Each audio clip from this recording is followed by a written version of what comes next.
네, 코로나19 신규 확진자가 여딜 5천 명 안팎으로 속출하자 수도권뿐만 아니라 비수도권에서도 병상 대기가 본격화되고 있습니다. 위중증 환자 수도 여딜 700명대가 이어지면서 수도권에서는 중환자 병상이 바닥이 난 상황인데요. 네, 한편 정부는 오늘부터 강화된 방역 수칙을 시행하는데요. 코로나 상황 전문가와 함께 자세히 짚어보겠습니다. 신상혁 감염내과 전문의 나오셨습니다. 안녕하세요. 예, 네, 안녕하세요.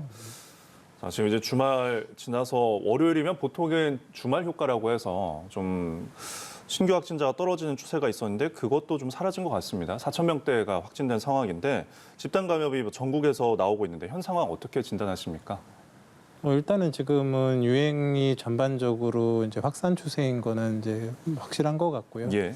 지난 주말에 비교하면 지금 1,000명 이상의 확진자 수가 이제 증가된 맞습니다. 그런 상태로 보이고 있고 위중증 환자 역시도 지금 최근 들어서 이제 하루에 100명대 지금 나오고 있거든요. 그 지금 중환자실이 포화된 상태에서 지금 사망자 수와 좋아진 사람들이 빠져나간 그 공간으로 이제 그 중환자실로 이제 그 위중증 환자 새로 발생하는 분들이 들어가야 되는데 네. 지금 원활치가 않은 그런 부분들이 있어서 일단 어떻게든 간에 이제 오늘부터 이제 어찌 보면 단계적 일상회복을 잠시 멈추고 좀 방역을 강화하는데 이런 게 좀 효과를 발휘하지 않으면 좀 어려운 상황이 될 것 같습니다. 네, 예. 그리고 우려했던 대로 오미크론 의심 사례도 인천뿐만 아니라 서울, 충북 등 지금 계속해서 나오고 있거든요. 이 오미크론 전파력을 고려를 했을 때 이대로라면 전국으로 확산되는 건 시간 문제가 아니냐 이런 우려도 나오고 있는데 어떻게 보시나요? 네, 지금 좀 그 여러모로 좀 전국 단위의 이제 전파가 될 가능성이 좀 제기가 되고 있는 건 맞는 것 같습니다. 이제 네.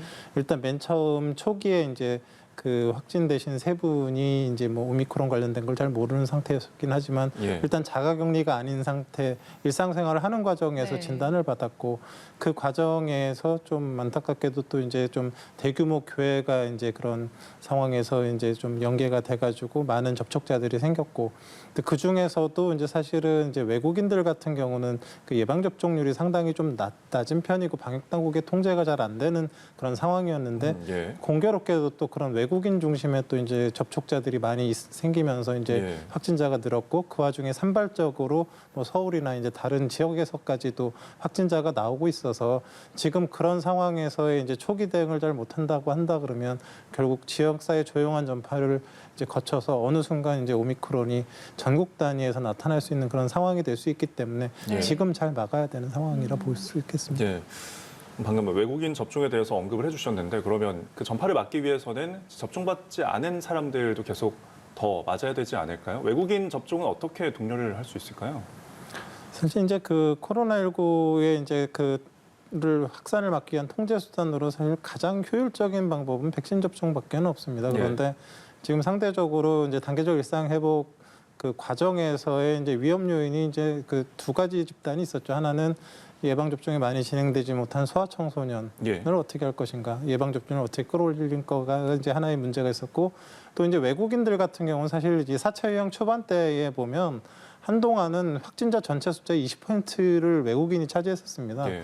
그 뒤로 이제 이게 문제가 되니까 방역 당국에서 이제 뭐 신분상의 그런 불이익이 없고 예방 접종 그런 익명으로도 받을 수 있게 이렇게 허용을 해줬지만 상당수의 외국인들이 지금 접종이 진행되지 않은 걸로 좀 파악이 되고 있고 네. 실제로 이제 확진자들 추이를 보면 외국인들 같은 경우는 접종 안 하신 분들이 상당히 많이 발견이 되고 있거든요. 예. 그 지금 이런 부분들이 이제 단계적 일상 회복 상황에서 어찌 보면 굉장한 위험 요인으로 남아 있기 때문에 이런 소아청소년의 예방 접종, 그다음에 외국인과 같이 방역 당국 통제가 좀 느슨할 수밖에 없는 그런 대상자들에 대한 네. 예방 접종과 관리 이런 부분들을 또 한 번은 지금 세심하게 다시 돌아봐야 될 것 같습니다. 네, 사각지대에 대한 관리가 필요한 것 같습니다. 병상 확보에 대해서 이야기를 나눠보겠는데 지금 수도권 중환자 병상이 한 10개 중에 9개가 가득 찼다는 보고인데 지금 2,400여 개 병상을 확충하겠다 김부겸 총리가 밝히긴 했습니다만 병상 확보가 지금 확산 속도에 비해서 좀 더 떨어지는 것 같습니다. 어떤가요? 뭐 병상을 뭐 확보를 한다고는 하지만 이게 이제 뭐 행정명령을 내린다고 해도 사실 실제적으로 그 병상이 가동되기 위해서는 한 4주 정도가 걸립니다. 예. 그래서 이제 지금 계속 뭐 열심히 노력은 하고 있지만 네. 그런 지금 확진자 수가 이렇게 하루에 5천 명이 넘어가는 상황에서 정말로 꼭 필요한 입원 환자들을 수용하기에도 좀 부족한 부분들이 있고 그렇기 때문에 어쩔 수 없이 이제 재택 치료를 중심으로 하는 그런 치료 체계 세팅을 할 수밖에는 없는 상황인데요. 그럼에도 불구하고 이제 병상은 최대한대로 확보를 해야지만 위험에 빠진 사람들이 빨리빨리 이제 입원할 수 있는 그런 상황들이 이제 될 수 있기 때문에 예. 뭐 정부 차원의 노력도 노력이지만 그 병상들이 잘 효율적으로 이제 운영이 될 수 있는 그런 관리 측면 역시도 좀 더 이제 지금 세심하게 다듬어야 될 것 같습니다. 네. 네. 말씀하신 것처럼 이제 앞으로 모든 코로나19 확진자는 기본적으로 집에서 머무르면서 치료를 받는 재택 치료가 원칙이 됐는데 참 이 재택 치료가 어떻게 이루어지는지 궁금하더라고요. 일단은 이게 집에서 치료를 어떤 식으로 이루어지는지도 궁금하고 또 이분들을 집 밖으로 나갈 수 없게 이렇게 강제할 수 있는 어떤 시스템이 마련돼 있는지도 궁금해요. 이 재택 치료가 지금 어떤 식으로 이루어지고 있는 거죠? 글쎄 뭐 지금 재택 치료는 이제 뭐 지자체마다 조금씩 이제 운영 방식이 다르긴 합니다만 예. 네. 기본적으로는 이제 과거에는 그 이제 방역 당국의 이제 의료진의 판단에 의해서 재택 치료가 가능하다라고 했을 때 그리고 본인이 동의했을 때에 이제 재택 치료가 가능했었고 네. 재택 치료를 하는 경우에는 이제 하루에 2번에서 3번 정도 이제 그런 관련된 담당자나 의료진의 이제 연락을 받아서 이제 그런 그 환자의 상태를 파악하게 되고 예. 관련된 뭐 앱이나 이런 걸 통해서 이제 또 전달할 수 있는 그런 시스템이 만들어져 있었는데요. 지금 같은 경우는 이제 어찌 보면 기본적으로 재택 치료를 하기 때문에 네. 안에 이제 보호자가 있고 어느 정도 그 내부적으로 이제 재택에서 이제 안전하게 이제 어느 정도 치료를 할 수 있는 경우에는 대부분 이제 재택에서 이제 대기를 하면서 증상에 따라서 이제 그런 그 뭐 필요하면 뭐 단기 치료 센터나 이제 생활 치료 센터나 이런 부분으로 이제 이동을 하는 그런 시스템으로 되어 있거든요. 그러니까 뭐 사실은 뭐 치료적인 것들을 갖다가 무슨 치료약을 지금 당장 복용하거나 주사를 맞을 수 있는 것들을 집에서 할 수는 없기 때문에 네. 그 환자 상태나 양상에 따라서 결국은 필요한 경우에 그런 치료를 할 수 있는 곳으로 이송하는 시스템이 이제 만들어지는 그런 상황이라고 볼 수 있는데 실제적으로 지금 그 보면 60대 이상이 지금 전체 중환자의 85%를 차지하고 사망자의 96% 정도를 차지하고 있거든요. 그래서 예. 그 지금 이미 뭐 70대에 이제 이런 기저질환 갖고 있는 분들이 이제 병실 대기를 하면서도 어쩔 수 없는 재택 치료를 하고 있는 그런 상황들이 있어서 예. 정말로 젊은 사람들 뭐 위험성이 떨어지는 사람들의 재택 치료 뭐 관리와 정말 이제 당장 입원을 해야 되는데 병실을 기다리고 있는 그런 분들에 대한 그런 재택 치료의 그런 세팅들이 조금씩 구분되어서 좀 그 세밀하게 점검이 돼야 되는 상황이라고 봅니다. 그러면 재택 치료를 하고 있는 와중에 만약에 상태가 안 좋아지게 되면 그때 이제 바로 아무래도 지금 병상 확보가 안 되다 보니까 대기를 할 수밖에 없는 상황이 일어날 수도 있는 건가요? 네, 지금 뭐 지금 1,000명 정도쯤이 뭐 날마다 좀 다르지만 1,000명 정도가 이제 입원실을 이제 대기하고 있는 상황으로 돼 있고 일부에서는 뭐 4일 이상 대기하는 경우들도 발생을 하고 있는데 네. 일단은 이제 뭐 증상이나 뭐 기저질환, 뭐 연령 이런 거에 따라서 우선순위에 준해서 이제 위험한 분부터 이제 입원을 하게 되긴 하겠지만 네. 사실은 그럼에도 불구하고 노력을 해도 이제 집에 계실 수밖에 없는 분들에 있어서는 사실은 그냥 기존의 그냥 재택 치료랑 똑같은 세팅이 아니라 좀 더 네. 세밀하게 계속 관찰하고 단기 치료 센터에서 이렇게 뭐 레키로나 같은 뭐 이렇게 항체 치료제도 받게 하고 이런 식의 좀 더 세밀한 좀 케어가 필요할 거라고 생각을 합니다. 예. 뭐 아까 언급해 주신 것처럼 60세 이상 고령층의 이제 중환자율 그리고 사망률이 높다 보니까 아무래도 고령층이 좀 불안할 것 같습니다. 그래서 정부가 지금 연말까지 60세 이상 720만 명에 대해서 부스터샷 접종을 이제 추진하겠다고 했는데 이게 좀 더 일찍 했어야 됐다, 서둘러야 됐다는 지적이 있는데요. 사실은 이제 그 기본 접종 이후에 이 효과가 얼마나 갈지에 대해서는 전 세계 아무도 잘 몰랐죠. 근데 예. 실제로 이제 예방 접종을 빨리 진행했던 나라들 보니까 이제 4, 5개월만 지나도 어느 정도 효과가 떨어지는 것 같으니까 사실 이스라엘 같은 나라가 진짜 정말로 선제적으로 그냥 네. 전 국민 부스터샷을 시작을 해버렸었고요. 근데 그 실제로 시행을 해봤더니 그 효과가 좋다라는 게 이제 그 이후에야 이제 알려진 거거든요. 예. 우리나라에서도 사실 기본 접종 이후에 한때는 이제 위중증 환자 거의 줄어들고 이런 네. 상황에서 이게 얼마나 갈지에 대해서 잘 예측을 할 수는 없었는데 어느 일순간 보니까 단계적 일상 회복 시작과 동시쯤 해갖고 이제 4개월 이상 그 접종 후 4개월 이상이 지난 경우에 어르신들 특히 이제 60세 이상 어르신들이나 기저질환자분들 같은 경우는 예방 접종 효과가 떨어지는 게 확인이 됐거든요. 그래서 네.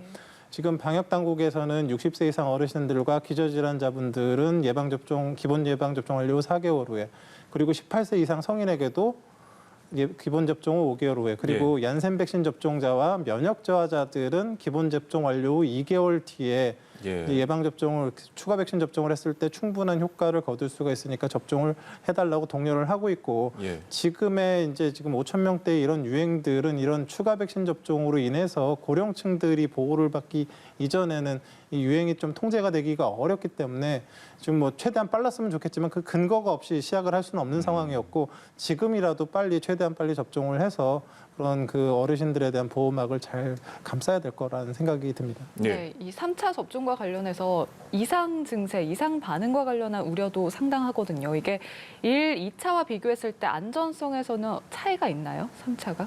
뭐 지금 이제 해외에 이제 많은 연구 결과들이 나오고 있고요. 네. 뭐 다행히도 이제 추가 백신 접종을 했을 때의 그런 이상 반응 수준은 2차 백신 접종 수준과 비슷하거나 도리어 좀 덜하다라는 그런 얘기들이 많이 나오고 있고 실제적으로 이제 그런 그 추가 백신 접종을 제일 많이 진행했던 뭐 이스라엘이나 이런 나라들의 경우 크게 문제 없이 소아에까지도 접종이 잘 진행이 됐던 걸로 알고 있습니다. 네. 자, 그리고 오늘부터 방역 수칙이 강화가 돼서 사적 모임 인원이 제한이 되거든요. 이제 그런데 이 강화된 방역 수칙에 따라서 효과가 어느 정도나 있을까요? 사실 뭐 이제 기본적으로 어떤 방역 조치가 이루어졌을 때의 그 효과는 그 세대기로 최소한 2번에서 3번 세대기가 지나가야 됩니다. 그러니까 지금 이미 위험에 노출돼 있는 사람들이 당장의 효과를 거두기는 어렵고 한 사람이 다른 사람, 그 사람이 그 다음 사람, 보통은 한 2주 정도는 지나가야 이 정책이 어느 정도의 효과가 있는지를 가늠할 수가 있기 때문에 앞으로 이제 1, 2주 상황의 이제 유행 상황을 봐야 되는데 그 동안에 이제 사실 확진자 수가 계속 늘어날 가능성이 있기 때문에 그 이제 관리를 해야 되는 게 필요하겠죠. 일단은 지금 앞으로 4주 동안 이거를 적용하기로 했는데 그럼 그 한 달 뒤에 효과가 나타날 수 있는 건가요? 최소한 2주 정도는 지나봐야 이제 이 정책에 대한 효과가 어느 정도인지가 판단이 될 거고요. 사실상 지금 이제 방역 패스의 범위가 넓어지고 사적 모임 인원 제한이 되긴 했지만 실효성을 거두기 위한 사실 정말 중요한 조치는 그 영업 시간 제한이나 뭐 이런 집합 금지 같은 부분들이 훨씬 더 강력하고 그 통제력이 훨씬 더 강한 걸로 알려져 있기 때문에 과연 여기까지 가야 될지 말아야 될지를 이제 최대한 빨리 이제 상황을 판단하면서 결정을 해야 될 것 같습니다. 그렇습니다. 방역 패스와 관련해서 청소년에게까지 이제 대상을 확대하는 것에 대해서 이제 좀 의견이 분분하거든요. 학부모 입장에서는 자녀의 뭐 학업 문제도 있겠지만 무엇보다도 건강에 대한 염려가 큰 게 사실인데 이 청소년 대상 방역 패스 확대는 어떻게 보고 계시나요? 그 방역 패스는 기본적으로 예방 접종을 독려하려고 만들어진 그런 제도가 아닙니다. 방역 패스의 기본 개념은 뭐냐면 단계적 일상 회복 상황에서 확진자 수 증가는 누구나 다 예상을 할 수 있습니다. 그러면 그 확진자 수 증가를 급격하게 생기게 되면 지금처럼 문제가 되니까 정부에서 2가지 얘기를 했죠. 이걸 단계적으로 하겠다. 또 하나 방역 패스를 도입하겠다. 그러니까 방역 패스의 기본 개념은 다중이용시설을 이용할 때에 이 이용시설을 매개로 대규모 확진자 수가 나오면 안 되니까 안전성이 담보된 사람만 다중이용시설을 이용하게 해서 이를 통한 확진자 수 규모를 줄이겠다라는 거거든요. 그 안전성을 담보하는 그런 방식으로 백신 접종을 완료하신 분들은 본인의 백신 접종 완료를 통해서 증명을 하면 되는 거고 백신 접종을 미완료하신 분들은 그 PCR 음성 확인서를 통해서 본인의 안전함을 증명하고 그 시설을 이용하는 거거든요. 그러니까 이 시설을 이용함에 있어서 코로나19가 유행하지 않도록 보호한 어찌 보면 보호막의 일종으로 이제 만들어진 게 기본적인 상황이라고 보시면 될 것 같습니다. 급격한 확진자 수 증가 대비 그리고 안정성 때문에 이제 방역 패스를 도입했다는 말씀이신데 지금 아까도 언급했지만 병상 대기자들이 굉장히 많이 나오고 있거든요. 병상 확보를 위해서 좀 더 구체적으로 어떤 대책이 필요할까요? 사실상은 지금 병상 확보를 하기 위해서 제일 중요한 거는요. 뭐 어떤 형식으로든 지금에 있는 뭐 시스템을 가지고 활용할 수도 있겠지만 지금 겨울철이 되기 때문에 중환자들 굉장히 다른 코로나19 외에 중환자들이 많이 생기거든요. 그러니까 별도의 치료할 수 있는 공간들이 이제 새롭게 확보가 되긴 돼야 됩니다. 네. 그게 이제 뭐 임시 건물이 됐던 아니면 정말로 정규런 원래는 이제 그 각 권역마다의 이런 감염병을 치료할 수 있는 점단 치료 병원들이 있으면 좋은데 지금 네. 그게 현실적으로 당장은 어렵기 때문에 그런 거에 준해서 뭐 체육관 이런 시설까지는 아니더라도 뭔가 이제 환자를 치료할 수 있는 그런 하드웨어적인 부분들부터 사실은 지금 확진자 수 더 증가하는 상황을 대비해서 만들어야 될 수도 있다라는 생각이 듭니다. 네, 알겠습니다. 오늘 말씀 여기까지 듣겠습니다. 지금까지 신상엽 감염내과 전문의와 함께 코로나19 상황 알아봤습니다. 고맙습니다. 고맙습니다. 고맙습니다.